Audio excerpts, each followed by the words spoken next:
The honest question to my wife was, no one gives a shit how I look visually other than myself. The photos are brilliant to have where you can prove this is what I look like, but no one sort of views me for my physique. So I'm only validating that physique for myself as opposed to validating it for other people's opinions. And that once sort of competing again became a question of I wanted to prove to people I could win and keep winning. It was like you're not even trying to prove it to yourself anymore that you can win. No. It's you're proving it to other people. It's time to walk away.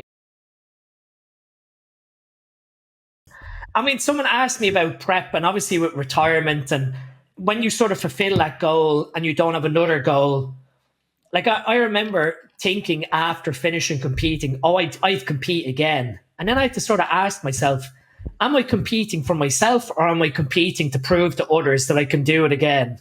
And when the answer became I was doing it to prove other people, then it was instantly, well, you're not doing it for yourself anymore. So no, that decision to compete again goes out the window. Because you're just doing it to prove other people wrong. But I think half of the competitors have a huge chip on their shoulders and actually compete for that very reason. Yeah. And they want to prove other people wrong.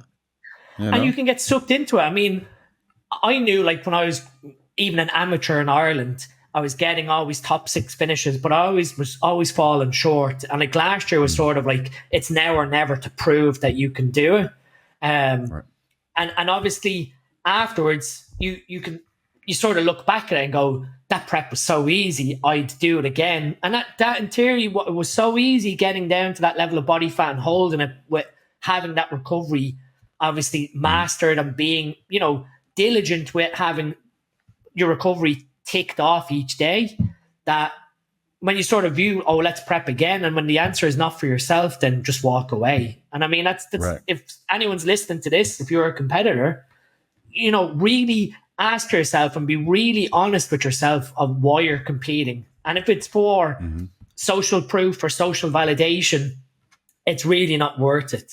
You're never. It's also not necessary.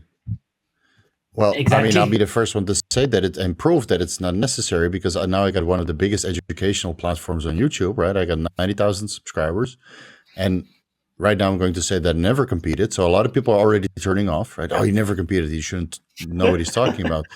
But I still, got my word out there, and I still get, a warm welcome into the fitness industry, even though from a competitive scene, I'm basically a nobody. Still, and now I'm going on larger podcasts. I'm going to go to the Swiss convention, in Ohio, and then I'll be, part of panels that are, for very established athletes. But still, you don't have to compete to make your mark in the fitness industry. You just have to contribute something of value, right? And I contribute my information and knowledge.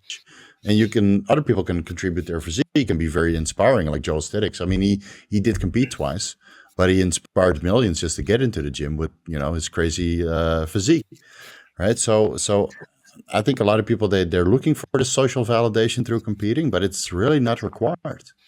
No, it really isn't. And I mean, it was just as even like the honest question to my wife was, no one gives a shit how I look like visually other than myself. The photos are brilliant to have where you can prove this is what I look like, but no one sort of views me for my physique. So I'm only validating that physique for myself as opposed to validating it for other people's opinions. And that once sort of competing again became a question of I wanted to prove to people I could win and keep winning. It was like you're not even trying to prove it to yourself anymore that you can win. No. It's you're proving it to other people. It's time to walk away. And that was the right decision. Right. And I agree. I think if you can maintain once in a while, like a 6 weeks out physique for a show, to kind of show that you practice what you preach, which a lot of educators, they preach a lot, but they don't practice. Not naming any names. But like at least you show up like looking good and your blood work is good and you have a great physique for, moderate dosages. And I try to do the same. Like once in a while, you got to show that you mean business, but that doesn't mean you have to step on stage at the end process. Like my wife, for example, she was a competitor, right? She competed 17 times, never, ever placed out of the top 3. Never. 3 world championships, 3 Asian championships, 1 Southeast Asia, and 1 Mr. Thailand, right? The regionals. Won everything, and everything else she was 2nd or 3rd. Now she's been retired for 4 to 5 years, just enjoying her life as a housewife, supporting my YouTube channel, and nobody remembers. Nobody remembers. And that's it's the rough. thing.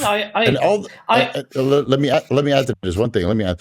When you go to the Muscle Factory in Pattaya or in Bangkok, all the trophies that are there, right? We put the trophies in the gym. That's normal courtesy if you compete, right? You put the trophies there. All the best trophies are hers, and nobody cares. It's sad, right? It's sad. It's sad. And I had the same conversation with someone of like, when I was starting bodybuilding in my like early 20s, when I was 23, 24, my first sort of competitive season in Ireland, all the like really inspiring Mr. Irelands from them, no one knows who they are. If I went into a gym today and said, "Oh, do you remember X, Y, and Z? Oh, who's that? Oh, well, he won Mr. Ireland in 2011. Having a clue. And it's sad that, you know, people don't know that heritage of the guys that came before you. But the other side was you have to realize that you're just going to be another name. So no one's going to care that I won classic bodybuilding class in 2022 in like 5 years' time. It'd be sort of like, you know, there's been 5 other champions. Yeah. So, you know, you have to realize that if you're going to do this, you do it for yourself, and you do it for your own validation as opposed to other people's. And more so, you know, even with family, that like last year, that was more so what drove me to do the business, as to speak, was I want to finish this to get out of this sport for my, you know, for my kids, and be able to devote my time as much as I did to bodybuilding and training and eating my meals, devote that time now to my sons, that I'm not looking at the clock, not worried about having to train. Like if I don't train a day, in the past I would get wound up. I'm not going to lie. You'd be sort of like, oh, today was a wasted day. I didn't get to train. Whereas now if I don't get to train, like on holiday, you just sort of like, yeah, well, the gym's going to be there tomorrow. You know, I ate healthy today. I've taken my supplements. You've done X, Y, and Z. Training is such a small part to the equation that you can always go tomorrow. And well, you know, exactly. I agree. Yeah, I agree. That mentality shift of being a competitor to post-competitor life, you almost do need to have some sort of purpose that's pulling you away from competing, and be just as serious to that new purpose as you were when you were a competitor.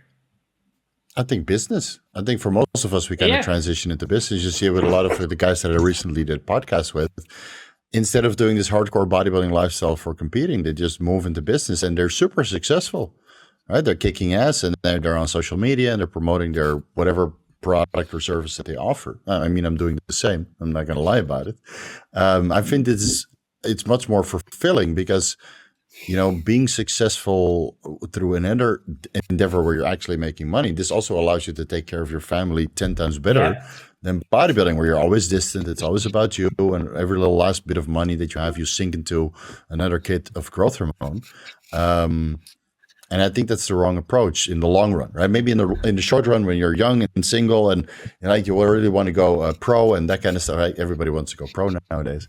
And if you can make it, good on you, because, you know, at the top you can make a fuckload of money. Let's be honest. I mean, look at Chris Bumstead and Jay Cutler and all these guys. So if you can capitalize on it, perfect. But if you're not that inclined, I think if you just focus this effort on business, you can accomplish so much more for yourself and the family, that a holiday to Mauritius or Japan or, you know, America, that's just an afterthought, you know, the finances that are involved with that.